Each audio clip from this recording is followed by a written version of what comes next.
Butter garlic chicken বানানোর জন্য আমি নিয়েছিলাম বোনলেস থাই পিস, ছোট করে কেটে এর মধ্যে গোলমরিচ, আদা রসুনের পেস্ট আর নুন দিয়ে এটাকে ম্যারিনেট করে রেখেছিলাম 30 মিনিট। এবার এটাকে ময়দায় কোট করে ভালো করে ক্রিস্পি করে ভেজে তুলে নেব।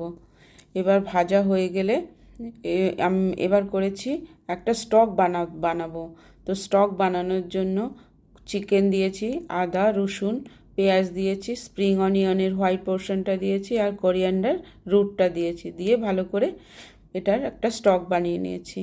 এবার এগুলো কড়াইতে বাটার দিয়ে গার্লিক দিয়েছি, স্প্রিং অনিয়ন দিয়েছি, ভালো করে ভেজে 1 চামচ ময়দা দিয়ে এটা স্টকটা দিয়ে এবার অরিগানো, চিলি ফ্লেক্স আর গোলমরিচ দিয়ে ভালো করে নেড়ে নিয়েছি। এবার চিকেনটা দিয়ে দিয়েছি, ওপর থেকে ধনে পাতা আর স্প্রিং অনিয়ন দিয়ে নামিয়ে নিয়েছি।